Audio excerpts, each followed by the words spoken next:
Hey traders, this is Stephen Brooks, and today we are going to ask the question, what is the opportunity here? So right now, we are in a pretty nasty bear market. Of course, in terms of the negative moves and the down moves we've seen in the market, this has been unprecedented for what's going on. At this point, the type of sell-offs that we've had and the speed of those sell-offs and the size of those sell-offs has been worse than the worst times ever in the stock market, going back to the crash before the Great Depression, going back to 1955, 1987, 2008, 2009. So what we've just witnessed right now is as bad as it may ever get for some of us, depending on our age. And there is a lot of anxiety, and of course with that, there is a lot of fear in the market. So what I'm doing today with this video is I'm going to show you something that of course can help with your trading, but ultimately it will help with your mental state in these difficult times by asking a question as opposed to being fearful. Because of course, right now, a lot of traders, investors, those who are going to be retired soon or are retired today, might be looking at their portfolio,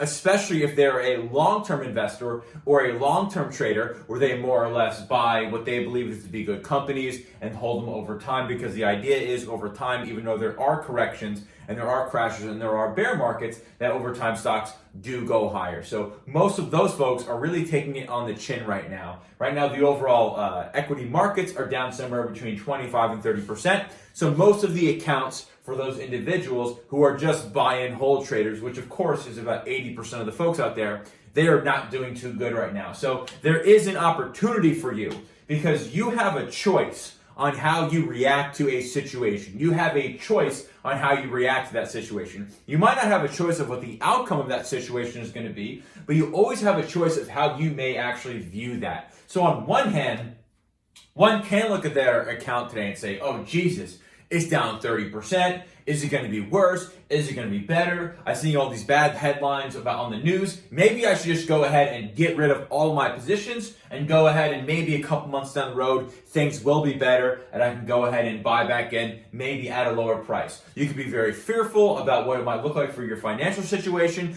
And the more fearful you get and the more anxiety that you get, the worse your decision-making process is going to be. So you can, on one hand, you can actually make a choice and say, yeah, I'm going to be fearful. I'm going to be scared for my mind. And because of that, I know I'm going to make really some sort of subpar type of decisions, if you will. Or on the other hand, you can say, self, what is the opportunity here? Because every single situation, good or bad, you can change the way your mind perceives it. And because of that, you can make a noticeable impact on how you feel about it and the actions that you might take. So on one hand, you can say, Jesus, the market is rigged against me, the president, the virus, China, whatever it is. You can definitely do that. And of course, that might continue to be really bumpy times and really challenging times for you. Or on the other hand, you can ask, what's the opportunity here? So if you're one of those folks who is a buy and hold investor, where you buy what you believe is to be good companies and you hold them because over time stocks have, at least to this point, gone higher, right? You can be freaked out, or you can ask, what's the opportunity here? Because there may have been things that you'll be able to notice looking back at the last 5 to 6 weeks that will be an opportunity for you moving forward to not have those issues moving forward. And if this happens again, and we will see other bear markets in our lifetimes, you will be much more prepared, have better results, and have way less of a feeling of anxiousness or anxiety. So here are 4 questions that I might ask myself if I was one of those buy and hold investors who are really taking it on the chin right now. Now, full disclosure, I am not a long-term investor. I never just buy stocks and kind of hope that they go up over time. I don't do that. I'm much more active. So this has been actually a very profitable time for me, because I've been able to get in and out of positions much quicker than those folks, at least, who are just kind of the buy and hold. But if you are one of those buy and hold investors, or one of those buy and hold traders, or have a 401k or whatever, you should be asking yourself, what is the opportunity here? Because again, you can learn things from some of the bad that has happened in the last 5 or 6 weeks that will absolutely help you for the next time this comes. So here are kind of the 4 things I might ask myself in terms of, hey, how did I do with that? Can I do better? Can I do worse? And how will this help me moving forward? So what's the opportunity here? The first question I would ask myself is, what did my trade size or my investment size look at? The emails that I've been getting from our followers on YouTube over the last few weeks all of the people who are having some really, really difficult times right now, their trade size is way too big. What we talk about for the members of our various programs is for most trades, and when markets are normal, not when the VIX is up at 60, when markets are normal, okay? We don't like to risk more than 5% of our account per trade, regardless of how good of a trade you might think it is. Why? Because that's kind of the threshold that we've been able to determine for an average trader. And of course, some folks are going to be more and some folks are going to be less. But for the average trader and investor that we've worked with, and at this point it is thousands, once the individual risk per trade is greater than 5%, that is typically the tipping point of when traders and investors start to become much more emotional with their decisions, as opposed to much more cerebral or data-based when their decision-making process. And of course, the more emotional your decisions are going to be, the worse your outcome is likely to be. It doesn't mean that it's going to be terrible if you are emotional, but your odds of making a sound and realistic choice go down the more emotional you get. Right now, we are risking even less than that. So we're talking about less than 2.5% of the entire account per trade. If I have a position that goes down 50%, but I only risk 2.5% of my portfolio is going to take a minimal drawdown, 1.25%. And of course, again, nobody's saying that is an exciting thing, but just by looking back and saying, what is my opportunity here? In the future, can I risk less per trade? That will definitely be something that in the future, if you are risking too much, that will definitely be something in the future that would help you if one of these situations comes up again, because the size of the losses, of course, per position will not be as big, not as daunting, and you won't have to make an emotional and potentially rash decision. On top of that, right, diversification, in my opinion, at its very best, is incredibly ineffective, okay? Diversification, in my opinion, at its very best, is a horror show. It's completely ineffective. Why do I say that, right? Because we don't really necessarily need diversification when stocks are going higher. In 2019, as an example, the major equity indexes were up about 30%, gold was higher, and bonds were higher. So what did you really need in terms of diversification in 2019 when stocks were going higher? What most people don't understand is they need diversification most importantly, when markets are selling off. And of course, they don't really need it when markets are rallying. The problem is individual investors and traders are realizing now that when markets sell off, and specifically when markets enter a downward trajectory or even a bear market, stocks on the New York Stock Exchange move with the overall equity indexes, that's the S&P 500, 85% of the stocks on the New York Stock Exchange move 1-to-1 with the major indexes during a bear market, okay? Now, why is it not more? Well, you have gold stocks in there. You have volatility stocks in there. You have bond stocks in there. So you have a lot of stocks that are, and you also have inverse stocks, right? So short S&P, short Dow, short Russell, double, triple stamped, whatever it is. You also have individual names in there that are meant to do the exact opposite of the overall market. So when the market sells off, 85% of the stocks on the New York Stock Exchange also sell off. So of course, we really needed that diversification to work in the worst times, and it is by far the least effective in worst times. So when I look back at it and I say, okay, what's the opportunity here? Well, I thought I was diversified, but as I'm learning now, the diversification doesn't work at all the time I need it when stocks are selling off. So in another world, well, do I really have to be so crazy diversified?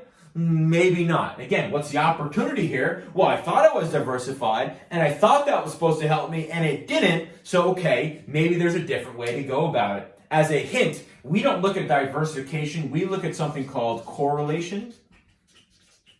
Correlation, which just takes a look at the price movements of a stock and is a much better determination of which stocks are able to move as likely as one another. On top of that, timeline is something I would also consider because, again, you have a lot of individual investors and a lot of individual traders right now who are saying, well, man, I held these stocks for years and years and years, and they're coming down, and I need that extra income today. If you're one of those people, I would do this. What is the opportunity here?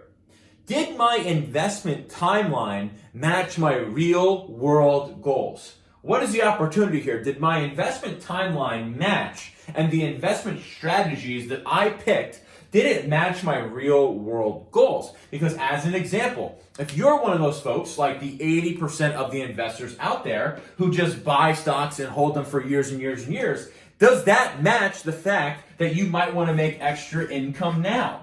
Does it or does it not? If you don't need the extra income now, and you are one of those folks that are more long-term in terms of your timeline horizon, well, you're not actually at the worst point in the world, because these things do happen. They absolutely do happen 100%. They happen once about every 10 years. But if you're someone that says, well, Stephen, I was just buying good stocks as they were cheaper, I was holding them, I was collecting a dividend, but I need more money now, well, in the future, maybe you should not be just buying and holding stocks and hoping and praying that they go higher. Maybe you need to have a little bit more active management. Maybe you're trading options as an example, or maybe you're doing more of swing trading where you're in the position for a few days to a few weeks. Again, in this scenario, you could be freaking out. You could be very anxious about the fact that your buy and hold isn't working too well for you. But if you say, well, hey, you know what though? My time horizon is 20, 30 years down the road, then there will, of course, be much less of a reason to have these type of freakouts, because again, so far at least, markets have always come back and come higher. But again, what's the opportunity here? Well, I just bought stocks because I got paid the dividend or whatever,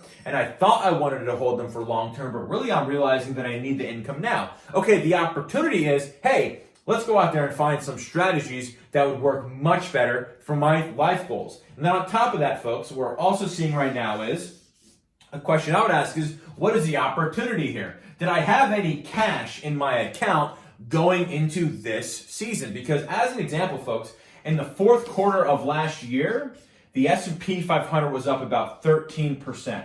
That is a really, really big move. And of course, a 30% gain over the last in 2019 is also a very big move. Again, the question is, hey, what's the opportunity here? Would I have liked to have bought some companies at a 50, 75% discount right now? Or am I just okay being all invested? Again, you might be saying, well, I would now much rather have some cash on the sidelines available so that when these things happen, I can buy these names at much lower prices. And again, you can be emotional, you can be overly concerned about what's going on now, or you can say, hey, look a second, folks, I've really set myself up nicely for when this happens again, and it will happen again, that I'm in a much better spot. So, hey, maybe I was risking way too much per trade or investment, and I realize now that the opportunity moving forward is to really cut down on that trade size. That will definitely help you moving forward and is an absolute opportunity for you. On top of that, was I super focused on diversification, which, as we know, doesn't work at all at the time that we need it? And if I was super focused on diversification, well, maybe I don't need to do that anymore, because obviously that is completely worthless right now. What was my timeline horizon? What is the opportunity here? If I was one of those folks that said, hey, I am a long-term investor, then hey, this isn't the worst spot to be in, because over time, things do go higher, or at least they have to this point. But if I was someone that's saying, hey, I thought I was a long-term investor, but I am realizing now that I would much rather have had an income from that in those investments, as opposed to potentially having to wait years for things to come back, well, maybe now you're new. What you should be doing, rather than trying to figure out how long these stocks might take to come back, you might be going out there and starting to research some more income generated or some shorter dated trading that will match your real world goals. So again, big opportunity in reducing your trade size moving forward. Big opportunity in not really having to worry about diversification at all moving forward, because it doesn't work, especially when you need it the most. On top of that, you can absolutely say, What is my timeline? If it's long-term invested, okay, then there are some decisions that I can make for that. If it is so short-term and I really need that income now, that is a good opportunity because, of course, just buying and hoping and praying stocks will go higher is maybe not too much aligned with that real-world goal. So if you're one of those people that want that income now, that's a great opportunity for you to start to go out there and research and learn some potentially new strategies that could bring you money a lot quicker than 5 years from now. Then on top of that, hey, what was my cash position beforehand? Am I kicking myself because I am not able to buy any of these companies at much lower prices? If that's true, then in the future, you have a great opportunity to always potentially have, let's say, 20% of your portfolio in a cash or money market position so that if these things do happen, you can buy in at lower prices. So again, we always have 100% control over how we view a situation mentally. We can freak out, we can become overly emotional, or we can realize that every situation is an opportunity for us to improve moving forward. So again, there may be some folks out there that are risking way too much per trade, but your opportunity is to cut that trade size down pretty substantially moving forward.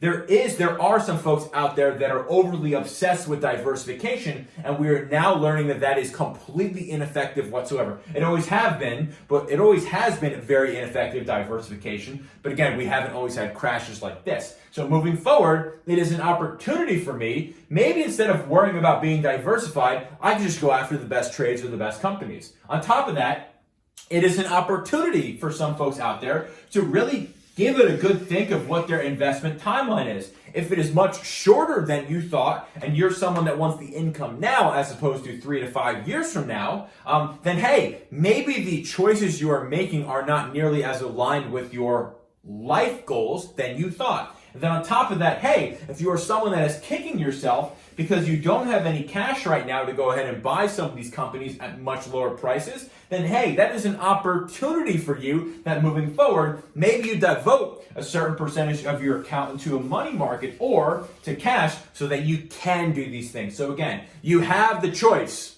Do you want to be anxious? Do you want to be emotional? Or is there an opportunity for you to learn from what's happened, to make those changes moving forward so when this does happen again, 8, 9, 10, 15, 5 years from now, you'll be at a much, much, much better spot.